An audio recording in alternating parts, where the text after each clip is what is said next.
Pada suatu hari, Abu Nawas singgah di rumah kenalan baru di tepi hutan dengan maksud memperkuat silaturahmi.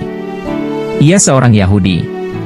Sesampainya di rumah Yahudi tersebut, ternyata di sana tengah berlangsung permainan musik yang meriah. Banyak orang yang menonton sehingga suasana begitu meriah. Semua tamu yang hadir ikut larut dalam permainan musik indah itu, termasuk Abu Nawas yang baru saja masuk. Ada yang bermain kecapi, ada yang menari-nari dan sebagainya, semuanya bersuka cita.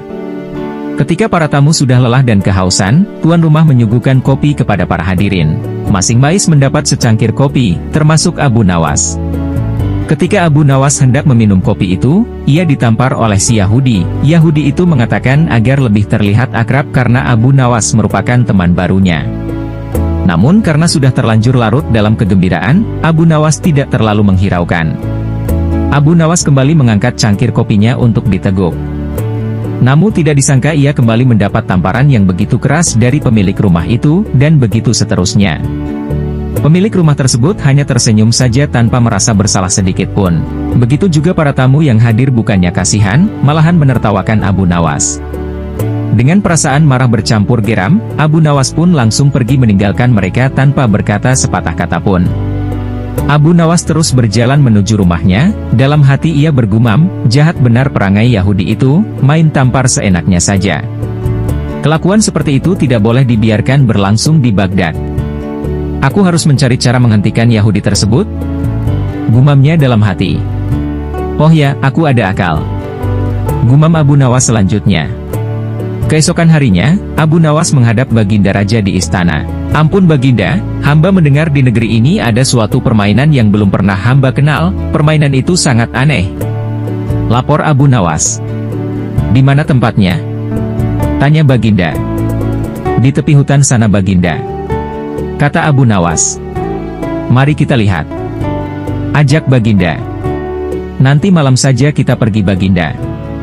Kita akan pergi berdua saja dengan pakaian biasa agar tidak ada yang mengenali Baginda. Ucap Abu Nawas. Pada malam hari, maka berangkatlah Baginda dan Abu Nawas ke rumah Yahudi itu. Ketika sampai di sana, kebetulan si Yahudi sedang asyik bermain musik dengan teman-temannya. Maka Baginda pun dipersilahkan duduk. Ketika diminta untuk menari, Baginda menolak sehingga ia dipaksa dan ditampar pipinya kanan-kiri. Sampai di situ Baginda baru sadar bahwa ia telah dipermainkan oleh Abu Nawas. Tapi apa daya ia tak mampu melawan orang sebanyak itu. Maka, dengan terpaksa menarilah Baginda sampai keringat mengucur di seluruh tubuhnya.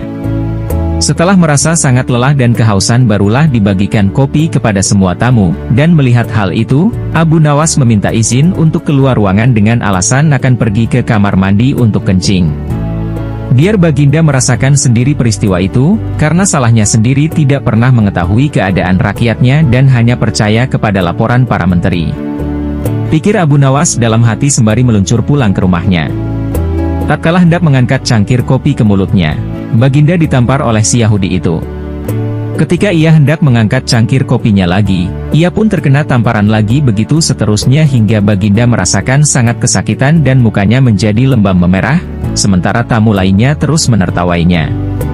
Ia sadar jika Abu Nawas pasti sudah meninggalkannya, dan ia pun tahu jika itu adalah cara Abu Nawas menunjukkan kejahilan yang terjadi pada rakyatnya. Dan selalu saja Baginda yang dijadikan korban. Karena tidak sanggup lagi menerima tamparan dari Yahudi tersebut. Baginda pun langsung pergi tanpa berkata sepatah kata pun. Pada keesokan harinya, setelah bangun tidur, Baginda Raja Harun ar-Rasyid memerintahkan seorang pengawal istana untuk memanggil Abu Nawas menghadap. Wahai Abu Nawas, baik sekali perbuatanmu semalam, engkau biarkan diriku disiksa dan dipermalukan seperti itu. Kata Baginda. Ampun beribu ampun wahai Baginda Raja, pada malam sebelumnya hamba telah mendapat perlakuan yang sama seperti itu. Apabila hal itu hamba laporkan secara jujur, pasti Baginda tidak akan percaya dan mengira itu adalah akal-akalan hamba saja. Dari itu, hamba bawa Baginda ke sana agar mengetahui dengan kepala sendiri perilaku rakyat yang tidak senonoh itu. Jawab Abu Nawas membela diri. Baginda tidak dapat membantah ucapan Abu Nawas, lalu disuruhnya beberapa pengawal untuk memanggil si Yahudi itu. Wahai Yahudi, apa sebabnya engkau menampar aku tadi malam? Tanya Baginda marah. Wahai tuanku, sesungguhnya hamba tidak tahu jika malam itu adalah tuanku. "Jika sekiranya hamba tahu, hamba tidak akan berbuat seperti itu," jawab si Yahudi membela diri.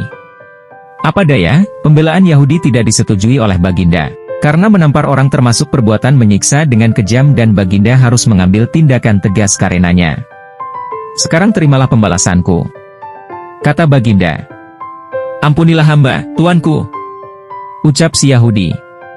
Segera saja Baginda memerintahkan para prajurit untuk memasukkan si Yahudi ke dalam penjara. Sejak saat itu Raja Harun amat memperhatikan rakyatnya. Ia berterima kasih atas laporan yang diberikan oleh Abu Nawas tersebut, meski caranya selalu aneh dan membuat ia hampir celaka. Jangan lupa like dan subscribe ya guys.